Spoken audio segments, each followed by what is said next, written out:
Vande Mataram network 10 के खास कार्यक्रम सत्ता का टेम्परेचर में आप सभी का स्वागत है। मैं हूं आपके साथ दीपिका जांगिड़। मोदी सरकार की तीसरी पारी के 100 दिन पूरे हो गए हैं। इस बार भी एनडीए की सरकार बनी, लेकिन बीजेपी बहुमत से कुछ दूर रही। लेकिन एनडीए के बहुमत के आंकड़ों पर पीएम मोदी ने अपनी सरकार बनाई। पीएम मोदी की शैली और अंदाज पिछले पारियों की तरह रहा। खासकर तीसरी पारी के इन 100 दिनों में उन्होंने विकसित भारत की मजबूत नींव रखने की दिशा में काम किया है। प्रधानमंत्री नरेंद्र मोदी की सरकार को लेकर जो 100 दिन अब पूरे हुए हैं, उन 100 दिनों का आंकलन कहीं ना कहीं विपक्ष भी करता हुआ नजर आ रहा है और जो बीजेपी पार्टी है वो भी करती हुई नजर आ रही है। इस बार के चुनावी नतीजों की बात करें तो एनडीए ने सरकार बनाई है। हालांकि बीजेपी के पास कुछ खास बहुमत नहीं रहा, लेकिन उसके बावजूद भी प्रधानमंत्री नरेंद्र मोदी ने अपनी सरकार बनाई और वो तीसरी बार सत्ता में आए, यानी उन्होंने हैट्रिक लगाई। और उसी हैट्रिक के आज 100 दिन पूरे हो गए हैं। कई तरह की जो योजनाएं हैं वो भी इन 100 दिनों में लाई गई। कई तरह के जो बिल है वो भी इन 100 दिनों में पास करवाने की जद्दोजहद हम सब ने देखी किस तरीके से सदन में देखने को मिली। प्रधानमंत्री नरेंद्र मोदी का आज जन्मदिवस भी है। उनके जन्मदिन को देखते हुए आज ये 100 दिन पूरे हो रहे हैं और इसी को लेकर बीजेपी भी तरह तरह के जो कार्यक्रम है वो भी करती हुई नजर आ रही है। लेकिन इन सब के बीच में सवाल उठता है कि आखिर ये 100 दिन किस तरीके के बीते हैं देश को देखते हुए।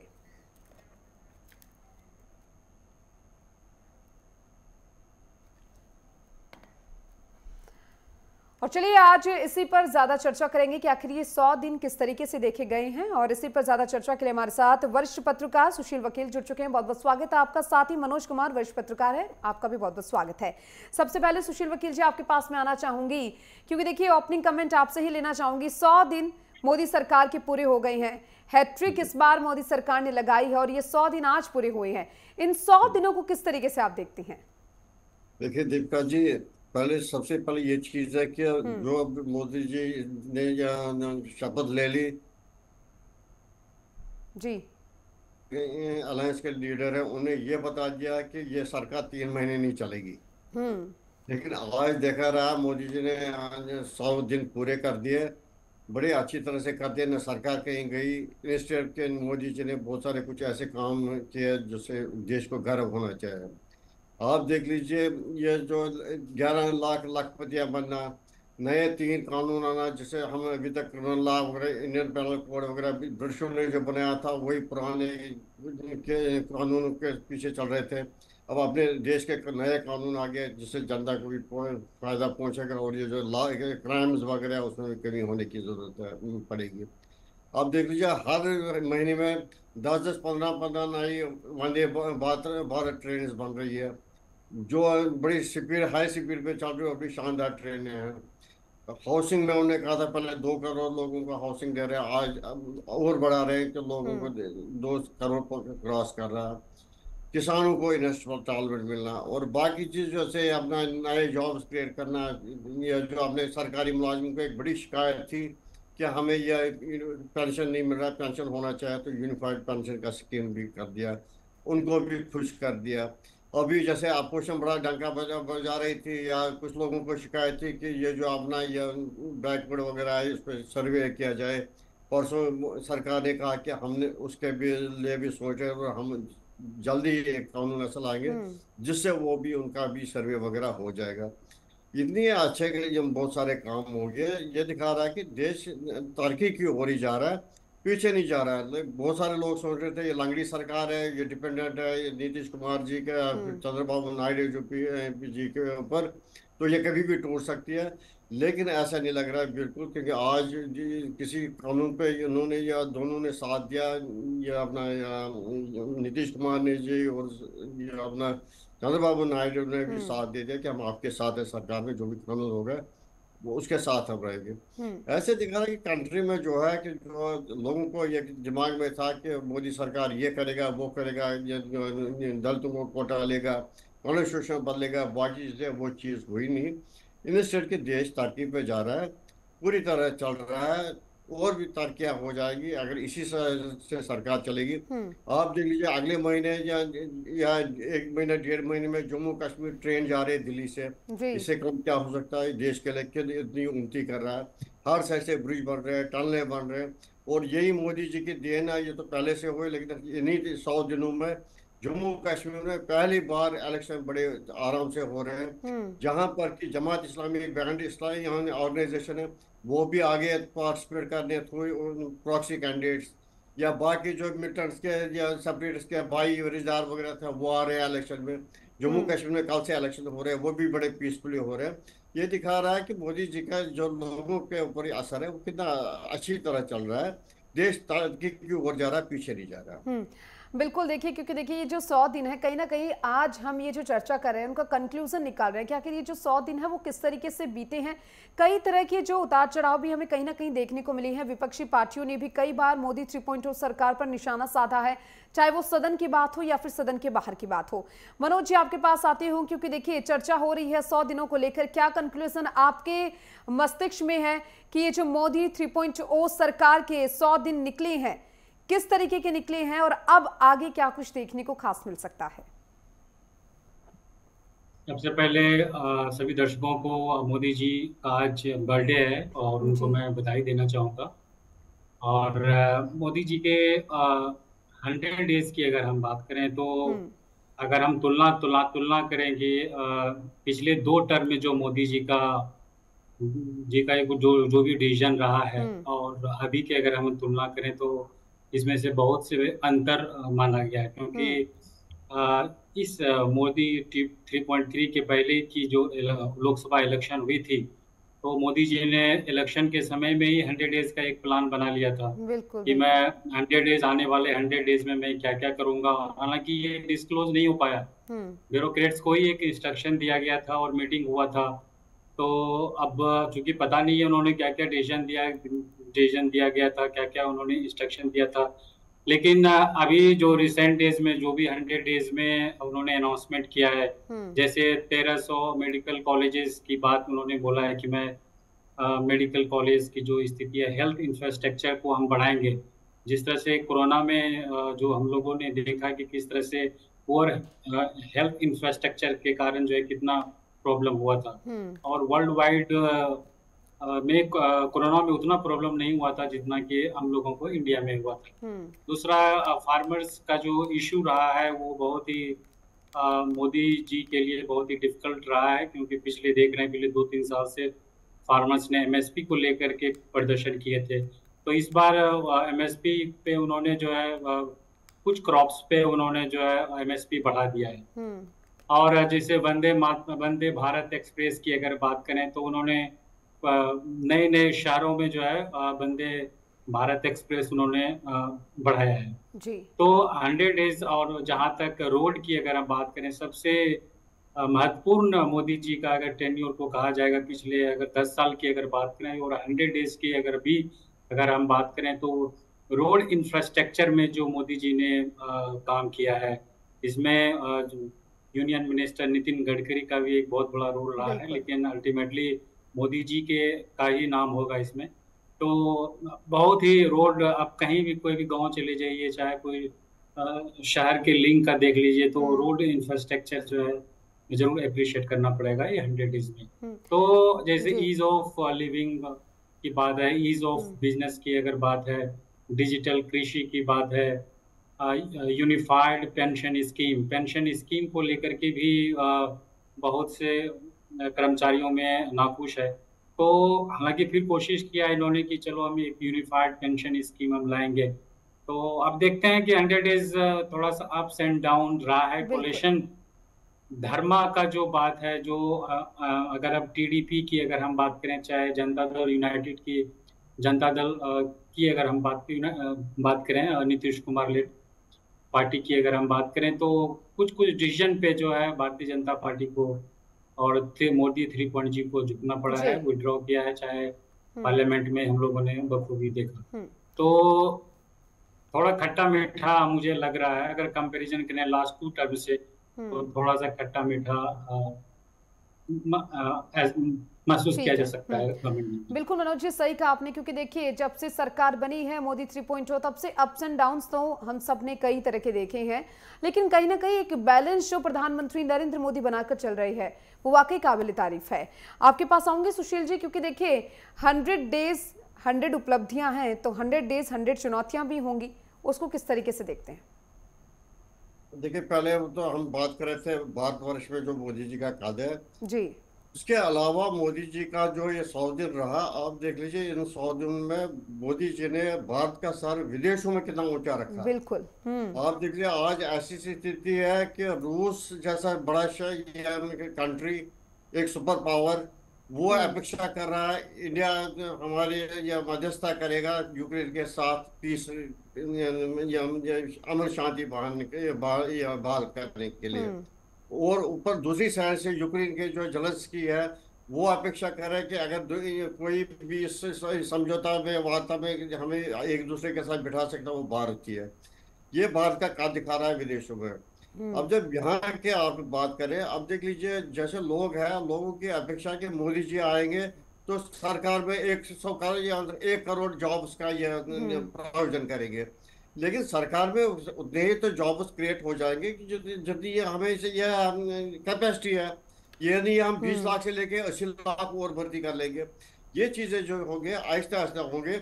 लेकिन इसमें एक चीज देख लीजिए, अब जब परसों मोदी जी बाहर गए, विदेश में गए, तो सेमी कंडक्टर का एक बड़ा ही उन्होंने समझौता कर दिया। भारत में अगर बाहर की कंट्रियां सेमी कंडक्टर लगाने में इंडिया में अपनी फैक्ट्रियां लगाएंगे, कम से कम 20-25 हजार लोग उसमें एडजस्ट हो जाएंगे। ऐसे ही बाकी जो मल्टीनेशनल कंपनीज इंडिया में आ रही है, जिनको मोदी जी दावत दे रहे हैं, फैसिलिटी दे रहे हैं, या जहाँ जो बहुत सारे इंडस्ट्रियल पार्क बन रहे हैं, उनमें लोग लाखों लोग एडजस्ट हो जाएंगे। लेकिन कुछ विपक्ष चाहता है कि मोदी जी रातों रात ऐसे कोई अलादीन का चिराग लाए कि जिससे वो हो जाएगा, सरकारी नौकरियां लोगों को तक पहुंचा देंगे। एक चीज हमने देख लिया, आप देख लीजिए भारत में इस टाइम इतनी प्रोग्रेस हो रही है, किसी भी साइड से आप देख लीजिए नेशनल हाईवेज का काम हो रहा है। 2-3 महीने में हमारा जो दिल्ली से हरिद्वार तक 3 घंटे का रास्ता बनेगा, जिसमें 6 घंटे लगते हैं। ऐसे भी इंडिया के किसी कॉर्नर में देख जाइए आप, नए नए बड़े बड़े हाईवेज बन रहे हैं। दिल्ली बॉम्बे का हाईवे का बड़ा काम चल रहा है, नए ट्रैक्स बन रहे हैं, नए एयरपोर्ट्स बन रहे हैं, नए रेलवे स्टेशन बन रहे हैं, कॉलेज बन रहे, मेडिकल कॉलेज बन रहे हैं, बाकी से बन रहे हैं। वो चीज हम इग्नोर कर रहे हैं। हम खाली वो जो अपोजिशन का एक डंका बजाना है कि देखो जी यहाँ पर काम नहीं हो रहा, मोदी जी के असफल हो गए, बाकी चीजें। वैसे तो अपोजिशन का काम ही ये चीज करना, इसलिए वो ये डंडोरा पिटाते हैं। और ये चीजें चुनौतियां क्या मानते हैं आप सरकार के लिए? अभागी की बात है कि हमारे देश का कुछ नेता जो बाहर विदेशों में जाते हैं, वो अपने देश का जो स्वाभिमान है उसको गिराने की कोशिश कर रहे हैं, जो भारतीय लोगों को ठेस लग रहा है। सुशील जी, मैं पूछ रही थी कि चुनौतियां क्या कुछ मानते हैं आप, क्योंकि देखिए कहीं ना कहीं तीसरी बार हैट्रिक लगा के आए हैं। अब ऐसे में चुनौतियां तो होंगी सामने, अगर उपलब्धियां हैं तो चुनौतियां भी होंगी कुछ ना कुछ सरकार के सामने। वो क्या कुछ मान रहे हैं आप? चुनौतियां बहुत सारी है। देख लीजिए इतना बड़ा देश है, चुनौतियां बहुत सारी। आप देख लीजिए कश्मीर में टेररिज्म खत्म हो रहा है सारा, तो मणिपुर में सार निकाल रहा है। मणिपुर से ठीक हो जाता है तो किसी नक्सलवादी इलाके में हो रहा है। चैलेंज बहुत है कंट्री में, इतनी बड़ी कंट्री है जो कम से कम 40-50 कंट्रियों के बराबर एक कंट्री है। यहाँ चैलेंज नेशनली बहुत सारे हैं, उनको टाइम लगेगा सुधारने में। जो कुछ पहले सरकारें आ रही थी, जो 17 साल से हिंदुस्तान पर राज किया, उन्हें देश को बर्बाद करके छोड़ा था। अब मोदी जी का कोई एक ही नेता आगे जिसने 10 साल में बहुत सारा संभाला, लेकिन अभी भी वो टाइम लगेगा। ये रातों रात नहीं हो जाएगा, इसमें टाइम लगेगा। चुनौतियां हैं, लेकिन आहिस्ता आहिस्ता हमारे जो नेता है पूरे कर रहे हैं। अब देख लीजिए आबादी की बात है, जो हमने वो पिछली बार यूपीएससी के थ्रू लाए थे, वो कुछ 200 ये निकालती एम्प्लॉयमेंट के लिए, जो ये बड़े बड़े पोस्ट वगैरह, ये पोस्ट से सीनियर पोस्ट ब्यूरोक्रेट्स के, उनको डायरेक्ट अपॉइंटमेंट करने के लिए इसीलिए लाए थे क्योंकि जब जो यंग हो, बाकी चीज़ों बड़ा एक्सपीरियंस लोग हैं जिनको महारत है किसी चीज़ में, वो आके जैसे पब्लिक सेक्टर है या अंडरटेक है, बाकी सबको आगे बढ़ा देंगे।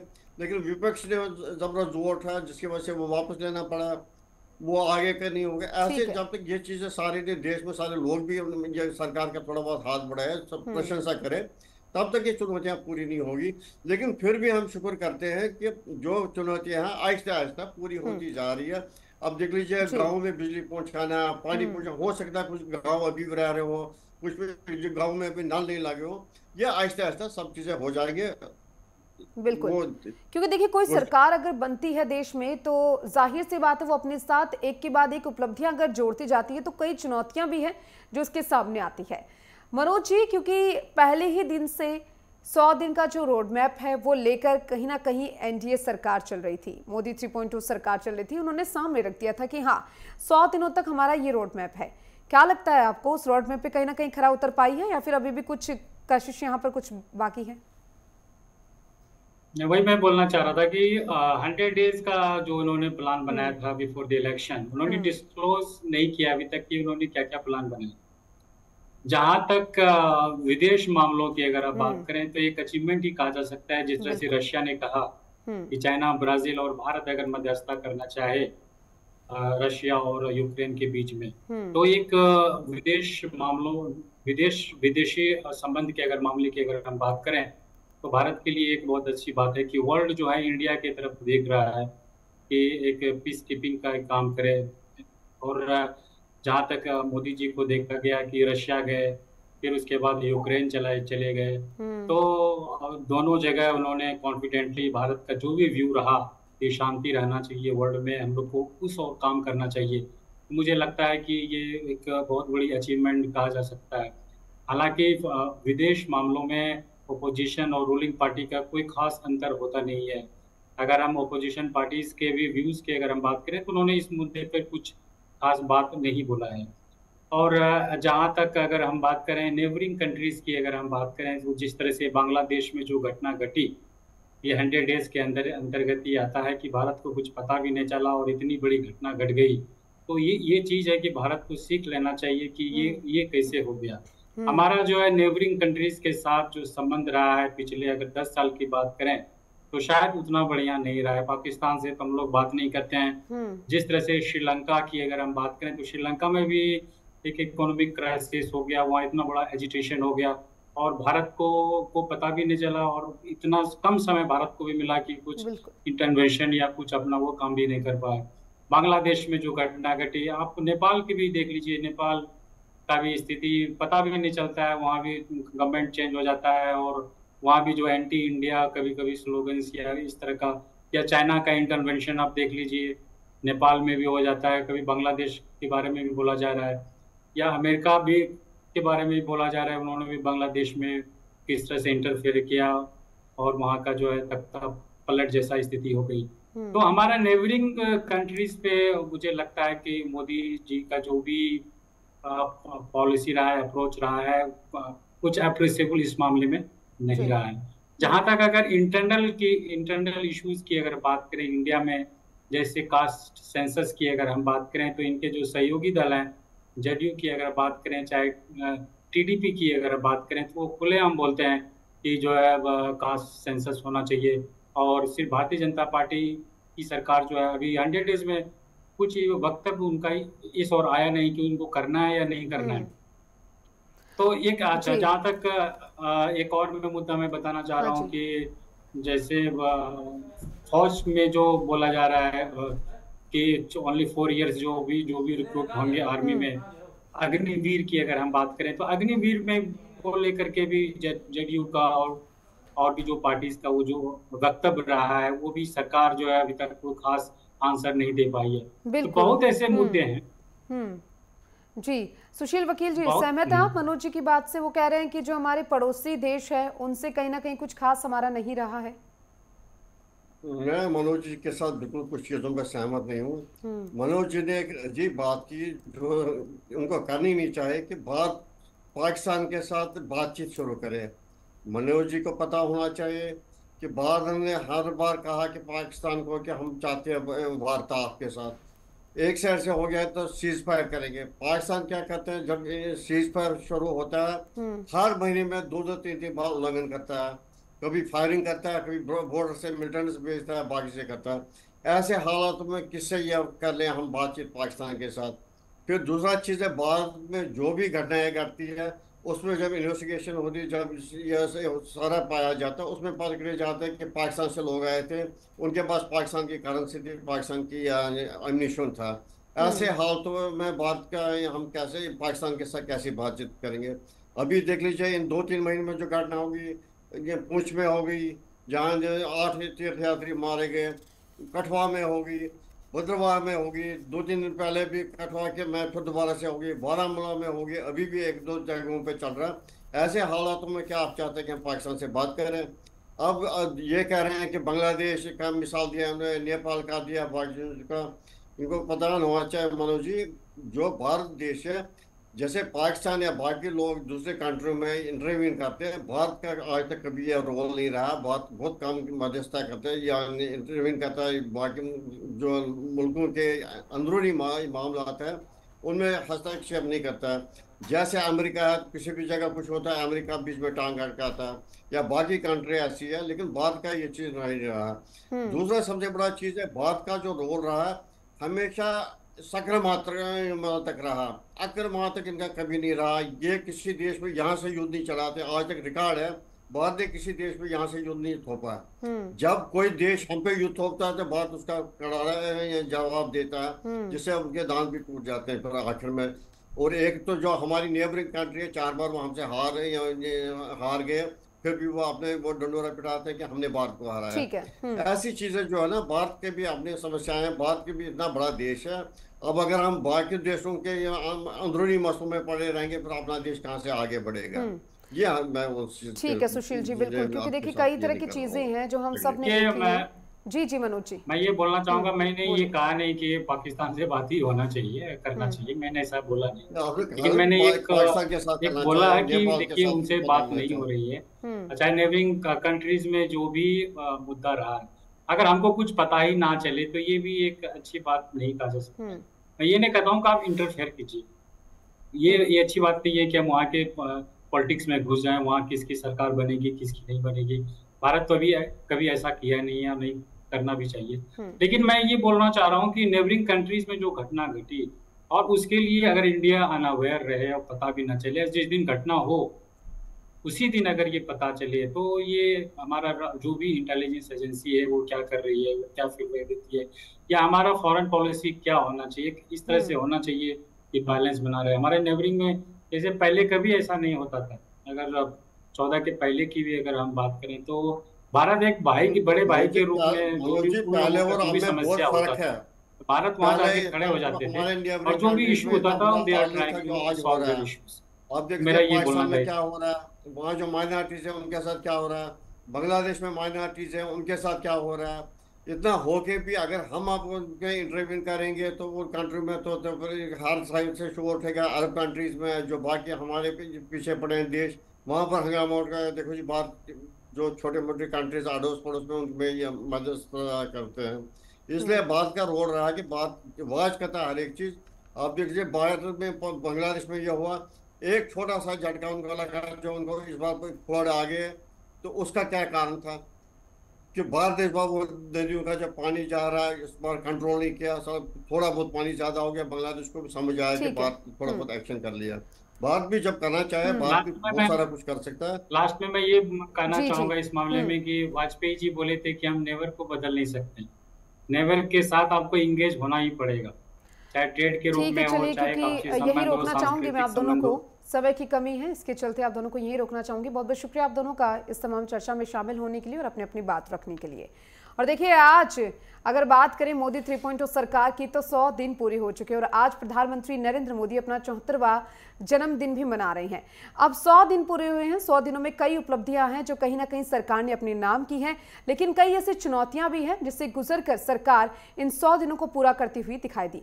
फिलहाल इस चर्चा को यही विराम देंगे। मेरे साथ इस चर्चा में इतना ही। जय हिंद।